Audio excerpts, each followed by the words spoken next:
E eu quero saber quem aí está acompanhando o jejum e oração Milagre na Casa, que eu e meu esposo estamos fazendo aqui nos nossos canais do YouTube com vocês. Estamos abrindo a nossa casa para orarmos com vocês ao meio-dia e às 10 para meia-noite. Sim, 2 horários durante esta semana. E o jejum vai da meia-noite até o meio-dia, para você que consegue realizar este jejum, mas para você que não consegue todas essas horas, é o tamanho que você consegue, é o tamanho que a sua saúde permite, é o tamanho que hoje você está preparado para doar para Deus da sua carne. Então, vem conosco nessa jornada para fortalecer-nos e para que o milagre entre na nossa casa. Então eu te convido para estar conosco hoje também à meia-noite, 10 para meia-noite, para orarmos juntos e estarmos iniciando mais um dia de jejum. Deus abençoe. Olá, queridos irmãos e irmãs, sejam muito bem-vindos aqui no canal. Tudo bem com vocês? Para vocês que ainda não me conhecem, eu me chamo Mari Garcia e se você ainda não está inscrito aqui, este é o momento que você pode se inscrever.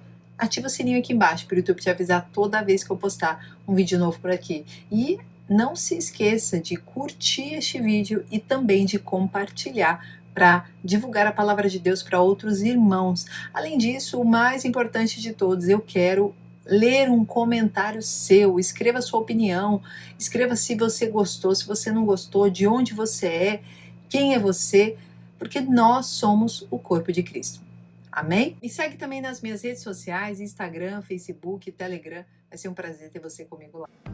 Devido ao aumento da maldade, o amor de muitos esfriará, mas aquele que perseverar até o fim será salvo.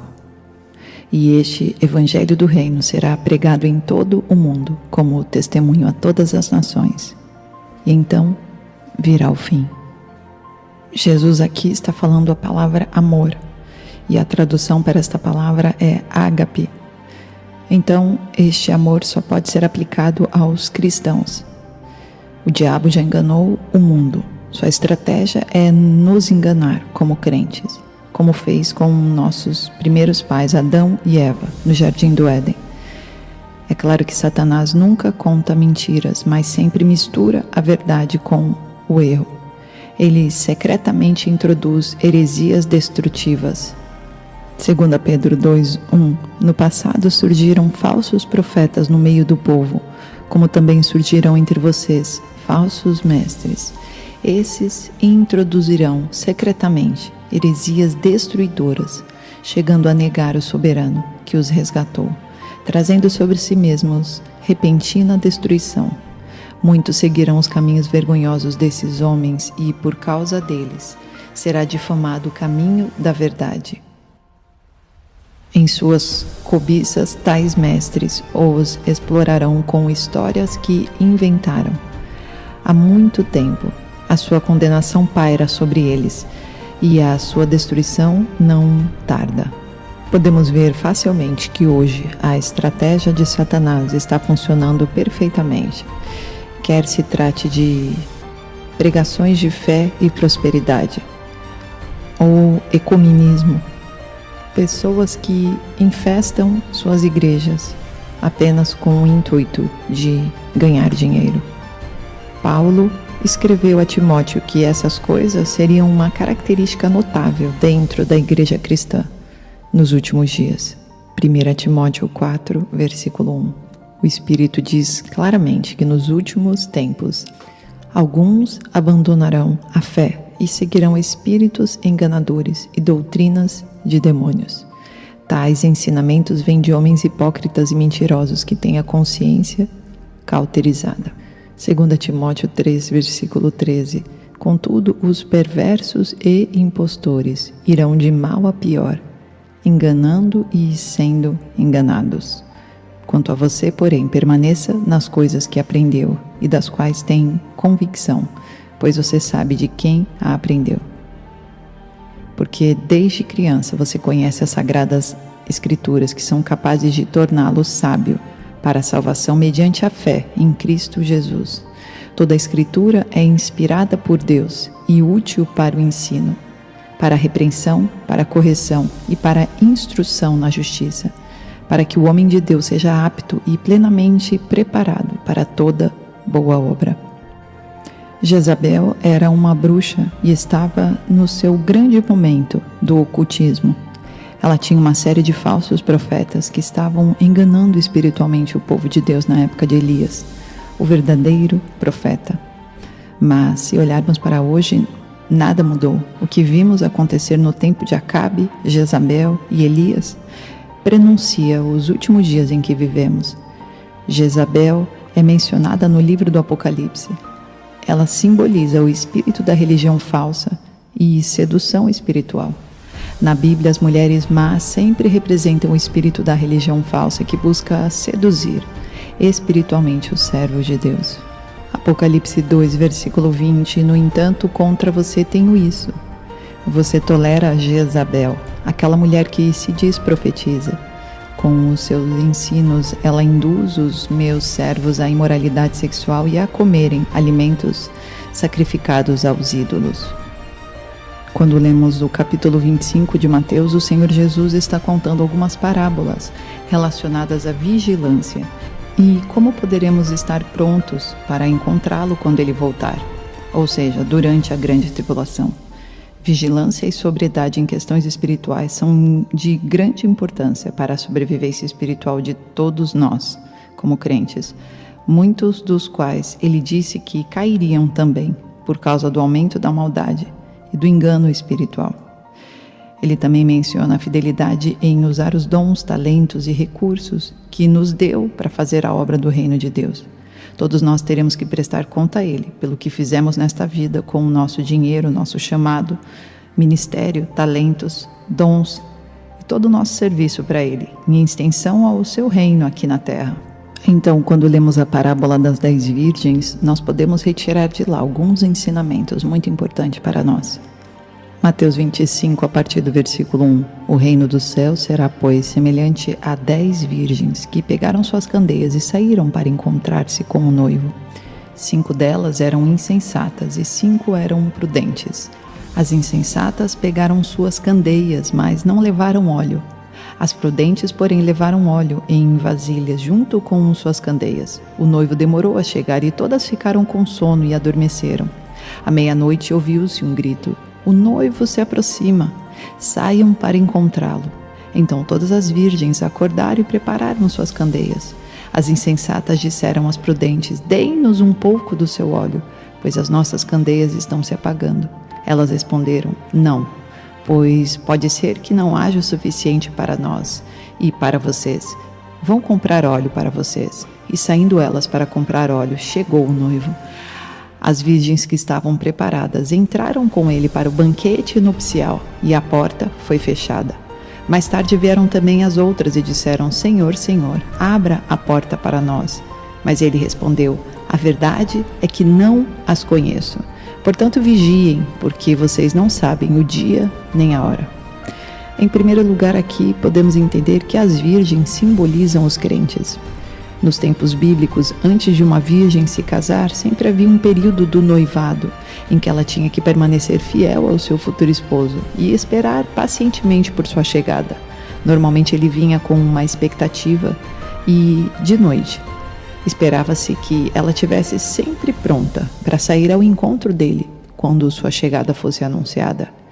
As virgens na Bíblia são metáforas para crentes fiéis que estão comprometidos com Jesus.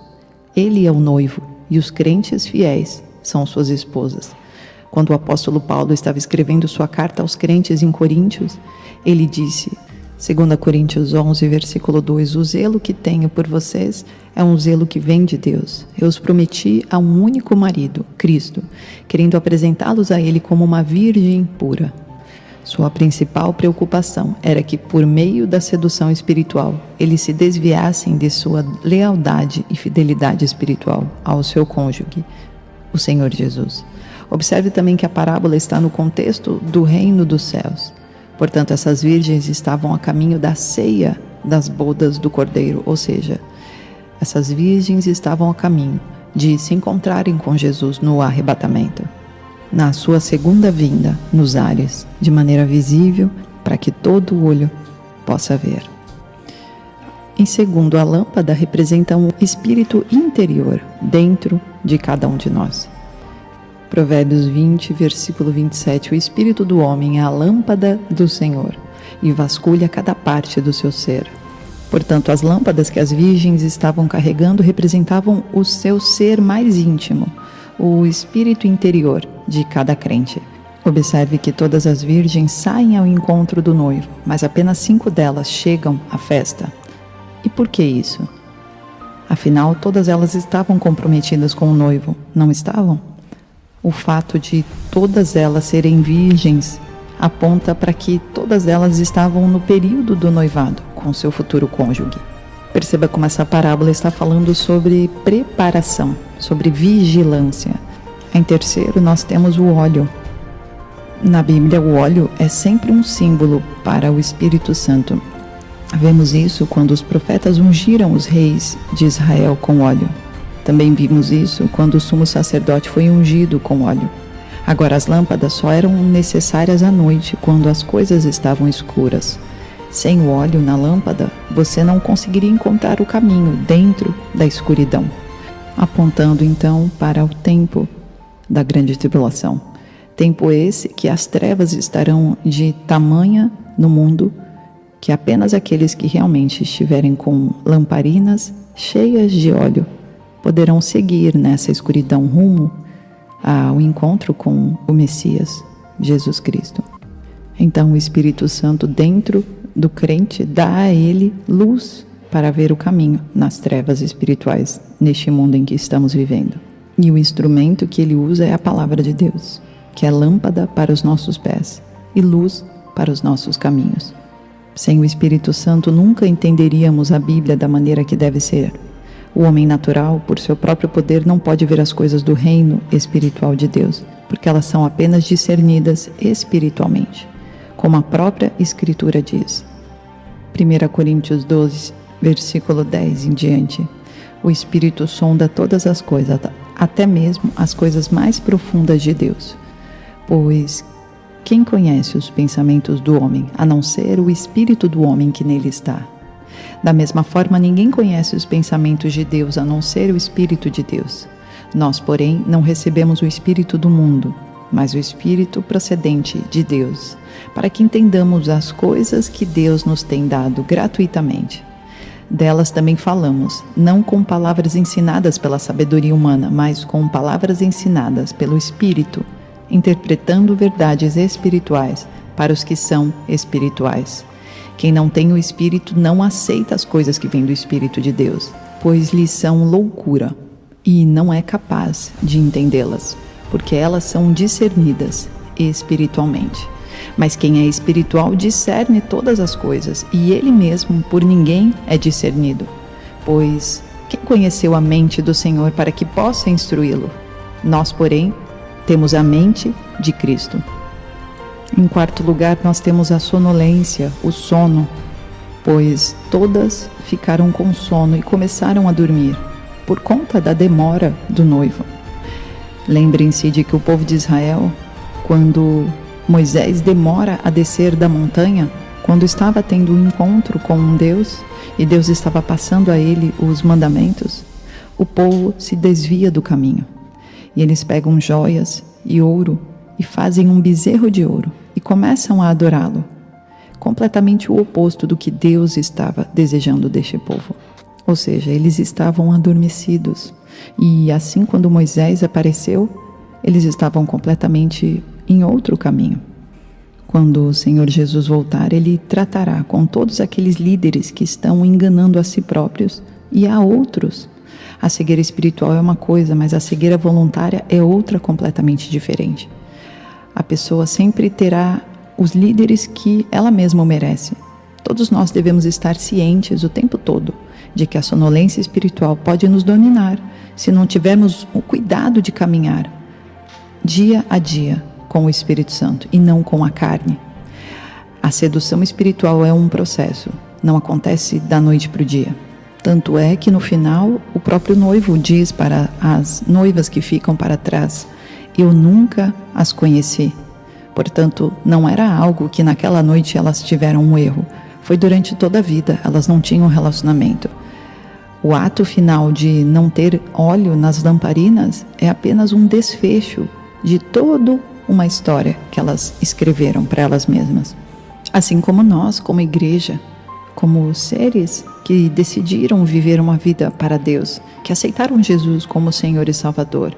Todos os dias nós escolhemos viver com Cristo.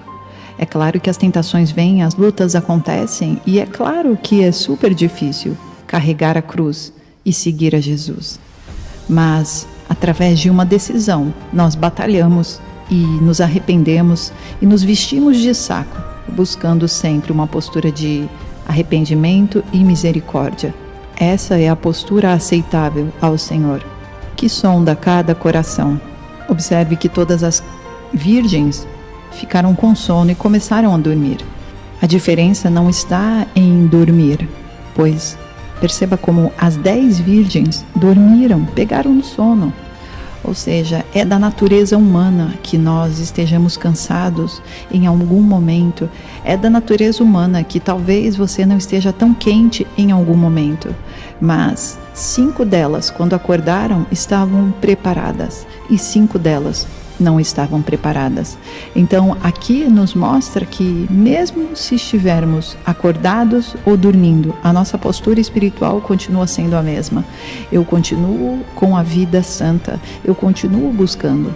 E não é porque eu estou descansando que eu simplesmente paro a minha vida espiritual. 1 Coríntios 4,14: se cremos que Jesus morreu e ressurgiu, cremos também que Deus trará mediante Jesus e com ele aqueles que nele dormiram.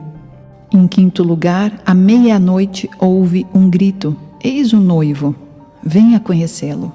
Observe que era meia-noite quando o grito veio para anunciar a chegada do noivo, que estava prestes a arrebatar sua noiva para encontrá-lo em sua vinda novamente. Ele veio durante a noite, não antes. A noite, usada aqui num contexto escatológico, está falando do tempo da grande tribulação. Tragicamente, para muitos que professam ser cristãos, quando a apostasia vier e o homem do pecado for revelado, multidões se encontrarão no vale da decisão, Cristo ou o anticristo. Infelizmente, muitos deixarão a sua fé de lado, simplesmente por terem sido enganados, por aqueles que não lhes deram o verdadeiro óleo do Espírito Santo através das suas pregações da Palavra de Deus. É claro que não podemos culpar apenas os falsos profetas e falsos pregadores, pois precisamos estar atentos. Então, você deve estar com os olhos bem abertos para o lugar que você frequenta. Quando realmente vier a perseguição, esses chamados profetas e mestres falsos não serão encontrados em lugar nenhum. Estarão escondidos em algum lugar, se encolhendo da ira do Cordeiro junto com os incrédulos, enquanto o Senhor Jesus desce em glória para levar sua noiva e julgar o mundo. Sem dúvida, eles vão pedir para entrar, mas serão, com certeza, recusados. Eles não apenas enganaram a si mesmos, mas também aos outros. E por terem abusado das suas ovelhas, serão lançados nas trevas, onde há choro e ranger de dentes, e onde todos os fariseus vão parar. Então é de grande importância que, como crentes do Senhor, estejamos obedecendo a sua palavra e andando no Espírito em todos os momentos, nos dias em que estamos vivendo. A cada momento temos que crucificar a carne das paixões e desejos, que nada tem a ver com a vontade de Deus. Aliás, modifique a sua oração para os seus pedidos de ter para pedidos de ser. E ser o quê? A vontade de Deus na sua vida. Resista ao diabo e continue resistindo a ele, e ele fugirá de você. Permaneça firme na fé, e todos os dardos inflamados do diabo cairão por terra e não vão atingir você. O dia está se aproximando rapidamente, quando a última trombeta soará, e o Senhor Jesus gritará: minha noiva já está pronta ou não? Pergunte-se hoje, qual seria a sua resposta? Como você estaria? Oremos. Senhor nosso Deus e nosso Pai, obrigado por esta mensagem. Não somos nada sem Tua presença, Pai. Todos os dias pecamos, todos os dias somos falhos. mas queremos de uma vez por todas despertarmos deste sono profundo, onde a nossa vida espiritual foi deixada para segundo plano.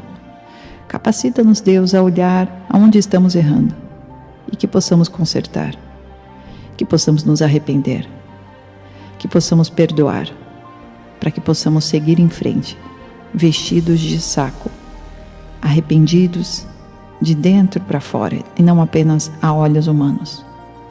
Se conosco nesta jornada até a volta de Cristo Jesus. Queremos estar com as nossas lamparinas cheias de óleo. Te louvamos e te agradecemos, Deus, em nome de Jesus.